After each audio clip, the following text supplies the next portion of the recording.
আজকে আমাদের সবচেয়ে বড় দায়িত্ব, তারেক রহমানও বলেছে দেশে ফিরে, দেশের সবচাইতে বড় দায়িত্ব নারী এবং আমাদের সবার জনসাধারণের নিরাপত্তা নিশ্চিত করতে হবে। এইটি আমরা নিশ্চিত করবো ইনশাল্লাহ। আমি এই 5ই আগস্টের পরে বাংলাদেশের মধ্যে আমি বলবো চাঁপাইনবাবগঞ্জে অপ্রীতিকর ঘটনা আমি ঘটতে দিইনি। আজকেও তা থানার আমাদের এসপি, ওসি এবং পুলিশের ডিআইজির সাথে কথা বলেছি। এখন আওয়ামী লীগের যে লোক, আওয়ামী লীগ এখন ভোট করছে না, আওয়ামী লীগের প্রতীক নাই আগামী নির্বাচনে। এখন তারা কাকে ভোট দিবে সেটা তাদের পছন্দের ব্যাপার। জামাতে ইসলামকে দিবে না বিএনপি কে দিবে, ঠিক না? ঠিক বলছি। কিন্তু এখন যদি হারুন এমপি কে ভোট দিতে চাই আর জামাতের যে বলবে যে দেখেন এটা আওয়ামী লীগ করে, ধরেন এরকম দু একটা ঘটনা ঘটেছে। আমি খুব তীব্রভাবে বলেছি যে কোনো যার বিরুদ্ধে সুনির্দিষ্ট কোনো মামলা নাই, এর বাইরে কোনো লোককে যেন হয়রানি করা না হয়। যদি হয়রানি করা হয় আমি জনসাধারণকে নিয়ে কিন্তু আমি থানা ঘেরাও করবো, একদম পরিষ্কার বলেছি।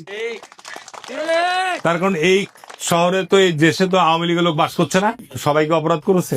যে কারণে যদি সুনির্দিষ্ট মামলা থাকে, তাহলে আওয়ামী লীগের সময় আমাদের নামে মামলা হয়েছে, আমরা বাড়িতে বসছিলাম, আমাদের নামে নাশকতার মামলা হয়েছে।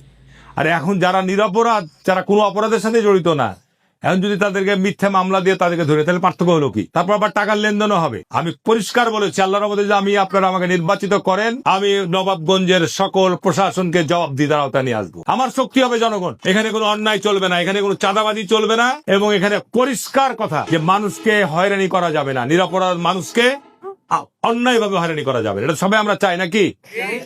এতগুলো প্রতিষ্ঠান নবাবগঞ্জে তৈরি হয়েছে, টেক্সটাইল ভকেশনাল করা হয়েছে, সেটাকে টেক্সটাইল ইনস্টিটিউট করা হবে। আমাদের দেশে গার্মেন্টস এর দক্ষ শ্রমিকের বড় অভাব আছে। আমরা ওইখানে যদি যুবকদেরকে, যুবতীদেরকে ওইখানে আমরা ইনস্টিটিউট করে সেই প্রশিক্ষণ দিতে পারি, তাহলে ওই একটা ছেলে মেয়েও বেকার থাকবে না। ওখান থেকে যে টেক্সটাইল ইনস্টিটিউট থেকে যারা সার্টিফিকেট নিয়ে বাড়াবে, বাংলাদেশি তাদের চাকরি হবে, মিনিমাম 40,000 টাকা বেতন পাবে। বুঝছেন? এই কাজগুলো, এই প্রতিষ্ঠানগুলোতে আমি হারুন এমনি করিনি, এই নবাবগঞ্জের মানুষকে আলোকিত করার জন্য, নবাবগঞ্জকে আলোকিত করার জন্য।